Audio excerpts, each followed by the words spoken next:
जय जिजाऊ. वेळ जवळ आली मित्रांनो. आपल्याला 27ला आंतरवालीवरून मुंबईला निघायचं आहे. वेळ दौडू नका. आणि ज्यांच्यासाठी तुम्ही अहोरात्र कष्ट केले त्या नेत्यांच्या त्यांना झोपेतून जागं करा. पहा, माजलगावचे आमदार प्रकाशदादा सोळंके चावडी बैठका घेत आहेत. नेता असावा तर असा. त्यांचं अनुकरण करा.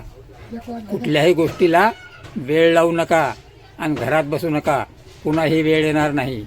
आणि काही नथुराम गोडशासारखे माते फिरू तुमची माती भडकवत आहेत.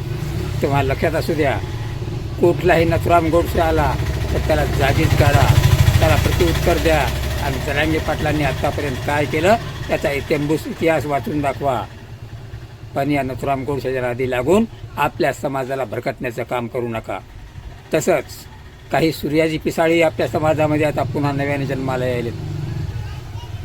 ज्यांनी छत्रपतीला सोडलं नाही, ज्यांनी शंभूराजाला सोडलं नाही, ते जरांगे पाटलासारख्या साध्या माणसाला काय सोडणार. अरे विचार करा, त्या माणसाकडे पहा.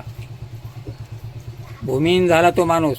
घरची जमीन विकली, घरावर तुळशीपत्र ठेवलं, लेकरं वनवासात गेली, बायकोच्या कपाळाला कुंकू राहिले नाही.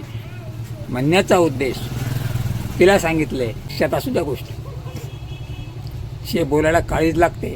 आणि त्या बहिणीने काय सांगितलं, जरांगे पाटील मुंबईला जात आहेत कशासाठी, तर तिनं सांगितलं बलिदान देण्यासाठी, तुमच्या आमच्यासाठी. तुमच्या आमचे लेकरं अधिकारी व्हावे ही आहे तळमळ.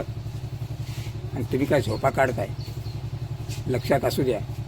नेत्यांच्या घरी जा, त्यांना सांगा, याद राखा म्हणावं. जर या वेळेला नाही तर पुन्हा कधीच नाही. जरांगे पाटलांनी तुम्हाला मागितलंय काय? पैसा अडका? कधीच नाही. केवळ तुमचे 4 दिवस.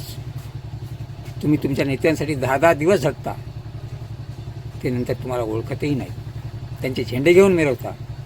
पण वेळ आहे आता ही आपल्या समाजाच्या आरक्षणाची. तेव्हा जरांगे पाटलासाठी घरची कामं 4 दिवस 2 दिवस बंद ठेवा.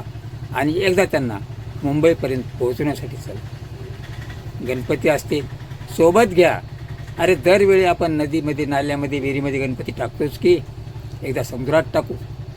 पाहू आपल्या बाप्पाचं काय होतं ते. आपल्या बापाला समुद्र भावतो की नाही. तेव्हा विचार करू नका, वेळ दौडू नका आणि कुणाच्याही नादी लागू नका. सर्व समाजानं आणि सर्व पदाधिकारी, नेते या सर्वांनाही हात जोडून विनंती आहे की आता थांबायचं नाही. तर आंतरवाली सराटीवरून मुंबईला जायचं आहे. 27 ऑगस्टला निघायचं आहे आणि 29ला मुंबईला पोहोचायचं आहे. जय जय.